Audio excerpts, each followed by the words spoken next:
Hello students, welcome to this video lecture. In this lecture, we are going to learn how to solve a type 2 partial differential equation.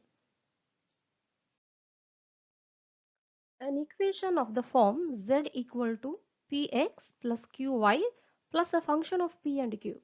When we have a PDE of this form, it is called a type 2 PDE, or it has got a special name which is Clairaut's form. So now let us see the procedure how to solve this variety of PDE. Consider the PDE and mark that as equation 1. First, let us find the complete solution of this PDE. Now, the procedure is first step we have to put P equal to A and Q equal to B. And we will get Z equal to AX plus BY plus F of AB when we substitute this. And this will give you the complete solution, because complete solution means, remember, when we have a solution having only two constants. But here, finding complete solution is not a big task. So we need to proceed further to find singular solution. So let us see how to find the singular solution for this type. You have to eliminate the constants a and b from the equations. Is dou z by dou a equal to 0 and dou z by dou b equal to 0. When we do that elimination process, you will arrive at a solution that will be known as singular solution. Let us move on to do some problems in this type. Look at this one. Find the singular integral of z equal to px plus qy plus p squared minus q squared. Singular integral means it is only the singular solution. We have already seen in the procedures. Now look at the equation. Z equal to px plus qy plus we have a function of p and q. So is it not of this form? Z equal to px plus qy plus a function of pq? Yes, it is then type 2 partial differential equation. So first step, you have to identify which type this particular PDE is. Okay, now after identifying this is type 2, let us move on to the procedure of type 2. The first thing, we have to find the complete solution. For that, we need to substitute P equal to A and Q equal to B, as we had seen in the procedure. So in equation 1, let us substitute. We get Z equal to AX plus BY plus A squared minus B squared. This will be the complete solution. Remember, what is the complete solution? Whenever we have the number of independent variables and a number of arbitrary constants same, then that solution is called complete solution. So here independent variables are x and y 2. Similarly, arbitrary constants are a and b, which is also 2. Now let us proceed to find the singular solution, and this is the process we need to do it. That is dou z by dou a equal to 0 and dou z by dou b equal to 0. From these equations, we have to eliminate a and b. So this is our complete solution which we obtained. I'm calling that as equation 2. Now let us first find what is dou z by dou a. What is the meaning of it? We have to differentiate z with respect to a partially. So remember, with respect to a, when we do the differentiation, all other variables, that is x, y, b, everything will be just a constant. So what is dou z by dou a? X plus 2a, and we have to equate that to 0. From here we will get a simple expression a equal to minus x by 2. Similarly, find dou z by dou b, which is going to be y minus 2b equal to 0. So from here we will get the answer for b as y by 2. Now what is the idea you get? We need to remove the constants. So yeah, we have to substitute these two values of a and b in equation 2. Let us do that. Z equal to a into x. What is the value of a? Minus x by 2 into x plus by, that is y by 2 into y, plus a squared. What is a squared? X squared by 4 minus b squared, that is minus y squared by 4. So now look at this solution. It does not have any constant, right? So this is going to be the singular solution where we do not have any constant.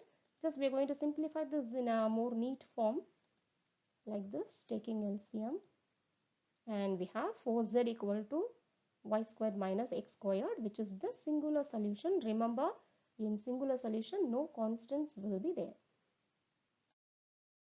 Now let us go to the next problem. The blood perfusion through the lymphatic system to an organ is governed by this given equation, where here you have the variable z, which is a function of x and t. It denotes the blood perfusion at x and t, where x denote the power deposition within the tissue and of course at time t. So if you look at this problem, uh, the blood perfusion is governed by a partial differential equation. So that's why we're going to solve here. And these are the some terms which I'm giving prior to solve the problem mathematically. So when we see here, the lymphatic system is actually a network of tissues and organs which help to get rid of the toxins from the body, especially the waste and other unwanted materials. And blood perfusion is just the blood flow actually through the lymphatic system. Here we are especially considering.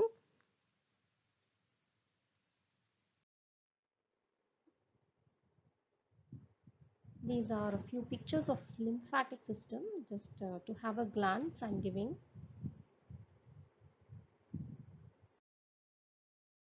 Now let us proceed to solve the problem mathematically.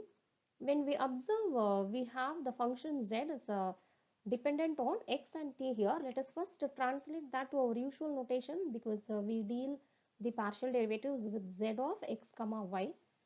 Hence, the given PDE is this, which can be rewritten as, in our usual notation, z equal to px plus qy plus root of 1 plus p square plus q square, because you remember what is p, dou z by dou x, and q is dou z by dou y.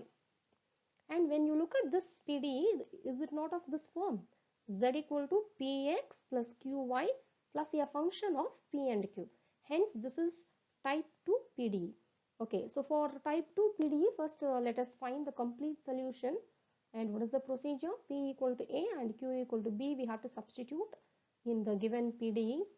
And when you substitute that, you get z equal to ax plus by plus root of 1 plus a square plus b square. And this is going to be our complete solution. But now let us move on to singular solution, which is more important for this particular type. This is the procedure to find the singular solution. That is, we need to remove the constants a and b from the equations dou z by dou a equal to 0 and dou z by dou b equal to 0. Let us first consider the complete solution, which is z equal to ax plus by plus root of 1 plus a squared plus b squared. Now when we need to proceed for differentiation, there is a term of root of something, right? So let us first recall what is differentiation of root x. That is going to be 1 by 2 root x. Actually, you should know this by heart, but anyway, let us brush up once again. So how do we get that? D of root x, if you see, it is x power half, and x power half, when we differentiate, what we get? Half into x power half minus 1. So which is half into x power minus half. X power minus half you can write in the denominator as 1 by x power half. So that is why you have 1 by 2 root x. So we are going to use this concept here. Dou z by dou a is going to be, first term, when we differentiate with respect to a, we get x plus that root of 1 plus a square plus b square. When we differentiate, we get 1 by 2 root of 1 plus a square plus b squared into, inside that term when we differentiate, we get 2a. So we have to equate this to 0. From here we will have x equal to minus a by root of 1 plus a square plus b squared. So a equal to minus x into root of 1 plus a square plus b square. So let us call this equation as 3. Let it be here. Similarly, let us go to find dou z by dou b. So with respect to b, when you differentiate, you will get y plus, again similar differentiation of root x, 1 by 2 root of 1 plus a square plus b square into 2b, because now with respect to b we differentiate and equate that to 0. Again from here, y equal to minus b by this, or b can be written as minus y into root of 1 plus a square plus b square. Call this as equation 4. Actually, eliminating the constants a and b in these equations is not that simple. So we are proceeding like this. consider this particular term 1 minus x squared minus y squared. So we have 1 minus, we got x as a by root of that term. So you square that and substitute here, minus similarly square the value of y what we have got and put it here. Now when you observe this, like we have got the right side term only in terms of a and b. So now it's going to be easy for us to solve. So that is why we consider this term particularly. And now take LCM, you have like this. Simplifying, we have 1 by 1 plus a square plus b square. Now take square root, because the equations, previous equations are having square root of this particular term. So I am taking the square root, and of course root of 1 plus a square plus b square equal to 1 by reciprocate this side. Now substitute these values in 3 and 4. So from equation 3 we will have the value of a is this. Now let us substitute in the place of that root of 1 plus a square plus b squared 1 by root of 1 minus x squared minus y squared. Similarly, value of b was like this. Again, in the place of root of 1 plus a square plus b square, let us substitute this 1 by root of 1 minus x squared minus y squared. These are the values of a and b. Let us now substitute these values in the complete solution. We had complete solution like this. So in the place of a, you substitute minus x by root of 1 minus x squared minus y squared into x plus b into y. So in the place of b, let us substitute the value of b into y plus root of 1 plus a squared plus b squared. You remember we had one answer for root of 1 plus a squared plus b squared like this. So in the place of that, we are substituting 1 by root of 1 minus x squared minus y squared, because we should not have any constant finally. Our aim is to remove the constants. So in the place of that a and b values, we are substituting in terms of x and y. Now let us just simplify this. We can take this common denominator and we can rewrite the numerator like this. And when you see, z is going to be root of 1 minus x squared minus y squared. If you look at this solution, there are no constants. So this is our final answer, which is going to be the singular solution. Of course, we have replaced that y in terms of t. That was the original variable involved in the problem, which is a required singular solution that denote the blood perfusion. Remember, we are finding out the blood perfusion in this problem. I think by this time you would have understood the concept of solving a type 2 PDE. So try to solve these problems.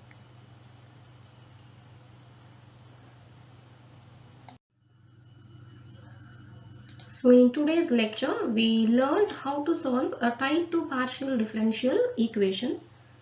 In the next video lecture, let us see how to solve your type 3 PDE. Thank you.